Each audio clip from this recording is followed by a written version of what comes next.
Amy Fisher, and welcome to Amy Fisher at Large.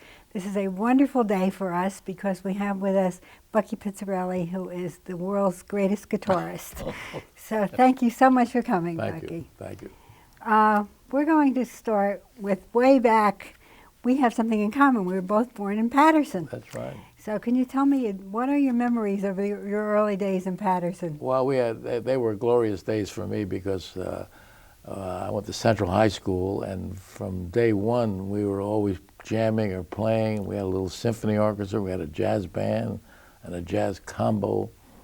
So even though I was taking mechanical arts, I always got involved with the music end of it, you know. So that was they were very good times for me. Is that when you started playing guitar, actually? Well, I was playing already. Taking lessons from my uncles, Peter Dominic and Bobby Dominic from Paterson. Ah. And at the end of my senior year, before I even graduated, on the Christmas vacation, I ended up going out with Vaughn Monroe. It was during World War II, you know, in 1943. And I went briefly until I got drafted. And after 2 years in the service, I came back in 1946 and rejoined the band. In fact, they gave me the job back because I was in the service. Well, that was great. Now, how did you get hooked up with Vaughn Monroe? Well, they had a lot of Paterson musicians there. Did they? Richie LaSalle, he was from East Side High School. Really? That was Frank, my high school. Yeah, Frank Ryerson, the writer of Blue Champagne, was a famous sideman for a lot of different orchestras. You know, Glenn Gray, and I can't think of all the bands he was with. But anyway, because he knew that I sat in with Joe Mooney, he used to play at Sandy's. Did you really? He said, I think they hired me just because I sat in with Joe Mooney. Wow. He used to do I'm Looking Over a Four-Leaf Clover? No, that's a different Joe Mooney. That's a different Joe Mooney. Wow. Joe Mooney was the blind accordion player in Paterson. Right. And he had the Frank Daly band up in the Meadowbrook. At the Meadowbrook. Yeah. So did you tour all around the country with Vaughn Monroe? We did. The first gig was like 10 weeks of theaters, like 1 week theaters. Cleveland, Baltimore, Boston. Wow, and you were a young guy then. Oh, I was 17, you know. Wow. I just turned 18, and that's when the Army got me. What an experience that must have been for you. Oh, it was great, great. What did your family think about you traveling around like that? Oh, they loved it. You know, they? they were happy. So how long were you with Vaughn Monroe? I stayed with him about 5 years after I got out of service. And we traveled all over the country doing one-nighters. In fact, sometimes 1 year we did 200 straight one-nighters. Wow.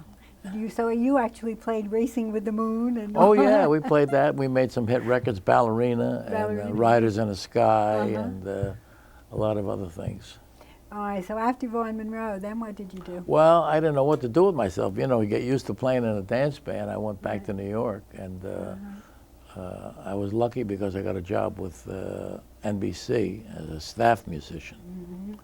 And I went on to play the last year that Kate Smith was on television. Really? Yeah.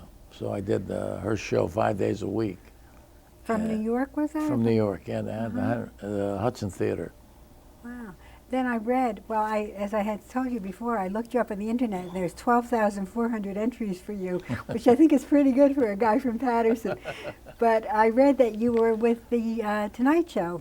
Oh, yeah. Well, I was with, you know, I was on staff at NBC then. That was 1954.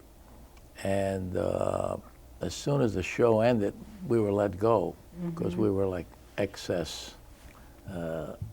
Considered excess because they had 65 and over musicians. Wow. Toscanini was there at the same time. Wow. And we got let go, so I went with a small group called the Three Sons. And stayed with them for 2 years and decided to come back to New York where the rock and roll era was booming, and they were hiring more guitar players than any other instrument. Really? So every recording session had at least three guitar players. And in the old days, I mean, the guitar player was the first guy to get fired from the band, you know, if he was most expendable. So you actually played rock and roll too? Oh, we did a lot of, yeah. Really? Did a lot of things. Dion and the Belmonts and Really? all kinds of wacky groups in those days. But they were good. They sold a lot of records, and it wasn't bad music. And now, and then also you were with Benny Goodman. Now, when were you with Well, him? that was a little later on. I was doing, I sort of got tired of playing the rock and roll things, and I went back on staff. There was an opening, so they hired me to be with Skitch Henderson Oh, and Johnny Carson's show. That was like three or 2 nights a week. I split it with Tony Mottola. And while I was there, we had many guests, and Benny Goodman was on it, so he asked me to play with his band whenever I could, you know. So I did that. On weekends, I would fly out with Benny, play a one-nighter, come back. And then in '70, he asked me to go to London with him, or Europe. We did 26 cities. how wonderful. Oh, Yeah, wow. including Bucharest. Wow. Now, was that with a big band? Or Yeah, he had a band from England, and I guess he needed a first lieutenant to keep everybody happy. And that was you? That way, yeah.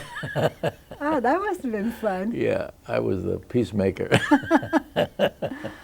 That sounds so great. Yeah, we had a great time. We went all over the place, you know, and playing in 26 cities in Europe is a lot. I would think so, yes. Yeah. But I came back. I was doing the Tonight Show at the time. I took a leave. I came back and did the show again. And I stayed with the Tonight Show about till I moved out to California under 2 other leaders. You know, Doc Severinsen and I can't think of the other guy's name. Well, Doc was the last leader. Yes. Yeah. What I think is so great is that you've been all over the world essentially, and you know, and you're so famous, but you still come and play in places in New Jersey like. Oh yeah, I think that's wonderful. I love that. I love playing small venues and here and there. People around here, I don't know if you'll be there this year, will get a chance if they want to go down to Princeton to see you in the Jazz Feast. And I know you were made the honorary mayor of Princeton. Yeah, they gave me the keys. That was great. I was there. I saw it. It was terrific. Right. So you're North Jersey, Central Jersey, and the world. Now, I don't know very much about the technical aspect of music, but I have read about your 7-string guitar. What makes that so special for you? Well, it's an extra string. It's this string right here, and this is the regular guitar. So I put this extra string on there. And that gives you a unique sound. Well, it gives you with the 6th string you do this. With it. Yeah.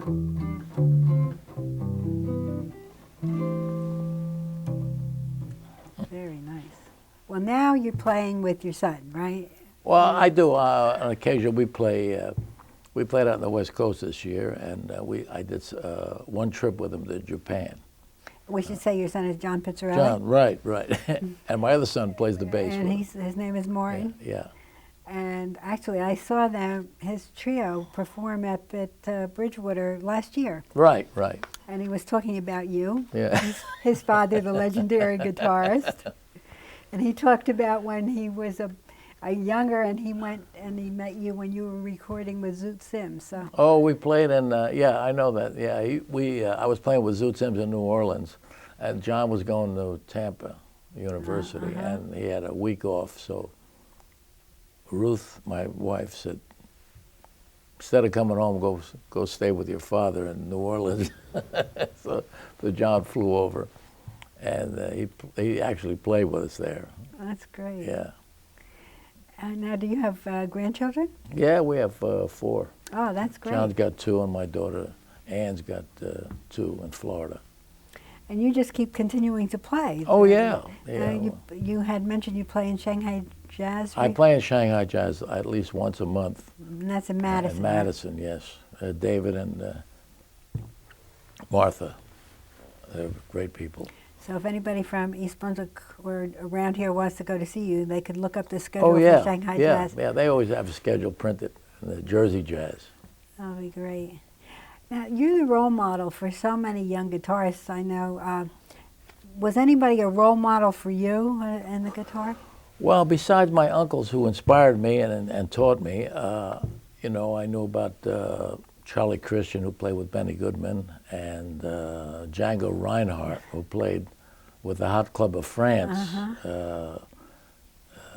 He was a magnificent guitarist, and he played with Stefan Grappelli. And later on, I did work with Stefan after Django had died. Did you ever get to meet him, Django? I never met Django. I almost connected with him when I was in the service in Europe. On the way back, we stopped one night in a rest camp, and I know he was playing in town, but I had no way of getting there. Does Stefan Grappelli still play? Stefan passed away Oh, he did? at age 89. Oh, I didn't know And he that. played right up to the end.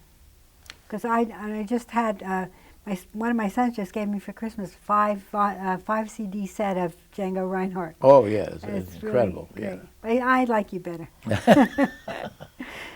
So I think that what we're going to do now, and instead of talking some more, is hear you play, because that's really the whole point of it. You're Okay. so terrific. Okay.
Bucky, that was fantastic. And I have to say, I've heard you play many times, but it's been such a privilege to be able to sit right next to you and see your hands move. Thank It's you. fantastic.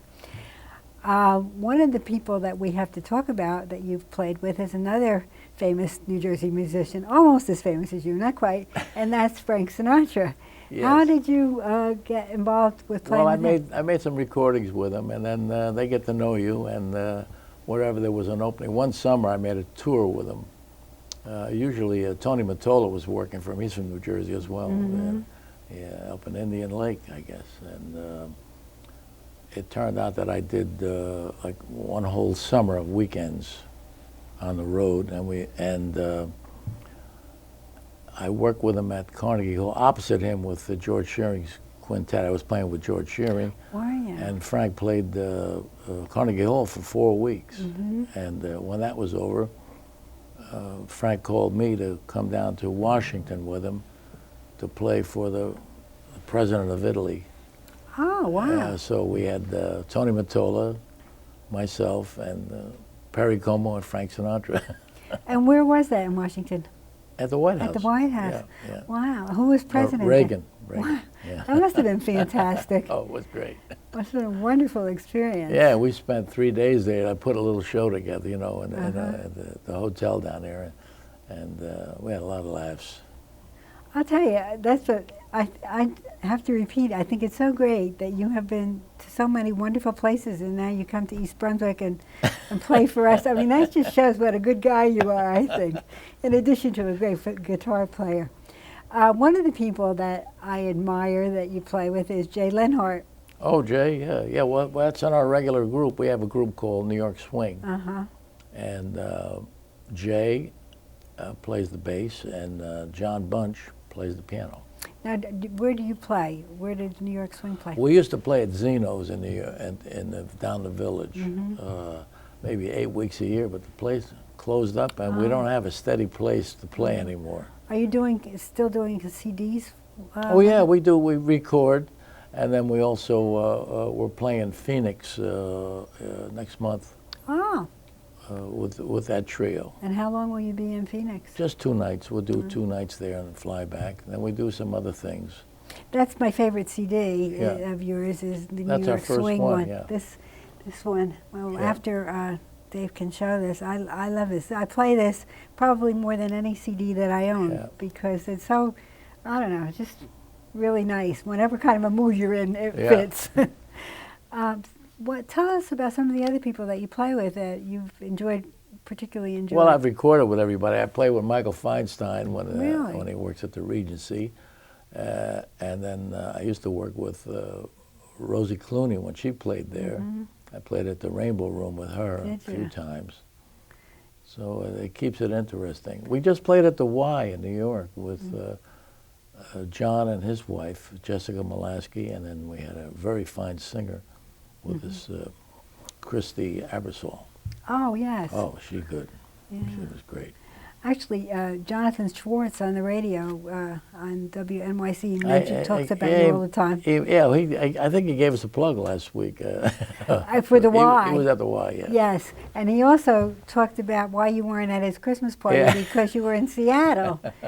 And I think mentioned you were getting all this fantastic applause and everything in Seattle. And he mentioned several times that that's the reason that you weren't there. So what did you do in Seattle? Where? We played at a place called Blues Alley. Oh. So we were there for a week. So you're still traveling around a lot. Yeah. Well, I start again in end of February. We're playing at Palm Beach Symphony. Oh. For about 5 days. And John will be there too. Great. And then from there we go to St. Petersburg or Clearwater.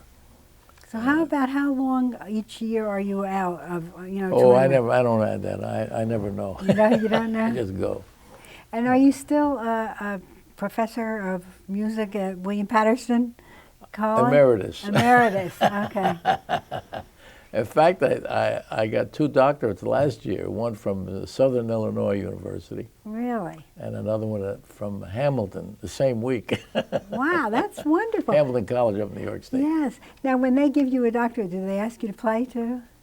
I did play the night before at a little party they had with one of the professors, and well, I actually made a speech.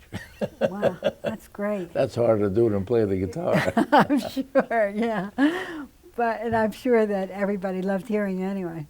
And you were recently honored by Patterson, I read. Yeah, they made us the family, you know, with Larry Doby's family, the baseball player, and the Federici, the sculptor, who made mostly all the statues in Patterson, in front of City Hall and St. John's and all that stuff. Well, we knew the family in the old days. The Federicis? Oh, yeah. You know, that's interesting, because my mother did too. Lillian Federici was one of my mother's good friends. Yeah. That's really interesting. Well, in fact, Federici's son played bass with my Uncle Bobby, who taught us. Really? You know, they played in a lot of bands together, and they played with Joe Mooney, too. Really? Yeah, so it was a big family affair. That's interesting. It's like it's a small world when Yeah, you it come is. right down to it, right? So where was it held in Patterson, the ceremony? Where?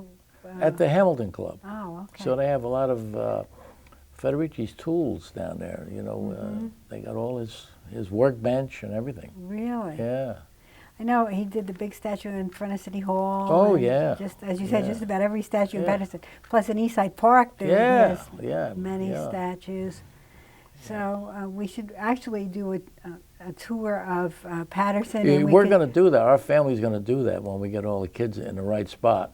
We can get a bus and take us around to all the places, you know. see where you used to live. Yeah, we almost did it last year. We just couldn't put it together. What street did you live on when you were growing up? On Union Avenue, on okay. Sherman and Union Avenue, on the corner. We had a grocery store up there.